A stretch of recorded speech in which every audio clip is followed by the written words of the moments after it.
Moving county offices into the struggling mall and thereby taking much of the former retail space off the tax rolls is not the only idea of what to do with the mall at Steamtown. An architect in Scranton thinks the best plan for the mall is to take off the roof. Michelle Dempsey laid out her plans for Newswatch 16 this afternoon. Dempsey's idea is to open the mall and convert it into an outdoor mixed-use neighborhood with shops, restaurants, and residences.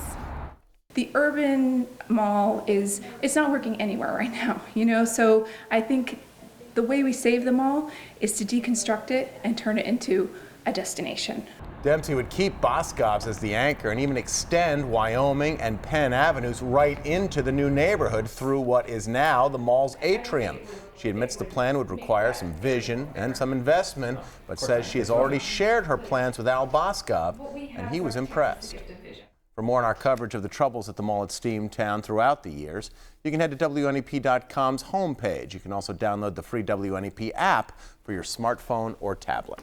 Flames forced the evacuation of an apartment building complex today in Carbon County. These are pictures from the scene on Harvard Avenue in Palmerton. Authorities say around 2:30 a grease fire started in the kitchen of one apartment, then spread to the attic. Firefighters had to rescue a man trapped in his second-floor apartment. Due to smoke and water damage, no one is able to stay in the building tonight. The displaced tenants are staying elsewhere in the complex here in Carbon County. A 12-year-old girl from Schuylkill County is recovering tonight after being swept nearly a half-mile underground in a flooded drain pipe. Before she was discharged from the hospital, we met with Taylor Russell in her room at Geisinger near Danville this afternoon.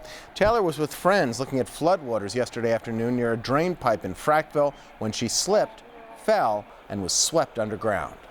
I was swooped under, and I tried to look back to see if my sister was there, and I'm trying to yell, and I couldn't, because I didn't want to open my mouth. And I prepared myself when they told me 10 minutes had passed and they couldn't find her and she wasn't out. I was preparing that we'd be recovering a body, not a live person. Taylor was found clinging to a rock a few hundred yards from where the pipe came back above ground. Police in Wilkes-Barre are searching for a man who sexually assaulted a teenage girl. Officers say it happened yesterday afternoon at Kirby Park. A girl under the age of 18 told police a man dragged her into the woods near the Market Street Bridge. Today, we found officers on patrol while park goers were surprised the incident happened in such a public place. Undercover people on bicycles. I mean, that was terrible. That happened around 5 o'clock. I mean, my goodness, it's still daytime. The teen described her attacker as having dirty blonde hair. He also had a pink bag and red bicycle. Police in Wilkes-Barre are still investigating. A woman who was 7 months pregnant when she led police on a high-speed chase was sentenced today in Union County. Leslie Arthurs of Sunbury received 7 years probation. State police say back in September, Arthurs was seen doing donuts in a yard along Buffalo Road in Mifflinburg. During the chase, troopers say Arthurs damaged 4 police vehicles.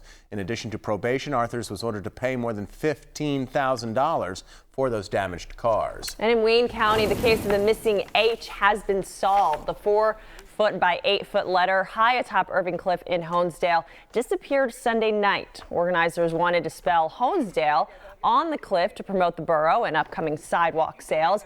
A member of the Greater Honesdale Partnership tells us the H was returned today along with an apology attached to the sign. The person who took the letter apparently thought somebody placed it on the cliff as a way to degrade Honesdale, but now all is well, just in time for the sidewalk sale that begins this Friday in Honesdale. A part of Wayne County's industrial history is coming back as a museum. The Dorflinger Glass Factory in White Mills stopped making glass back in the 1920s. Newswatch 16's Jim Hamill shows us the museum will be able to preserve the heritage of the one-time glassmaker.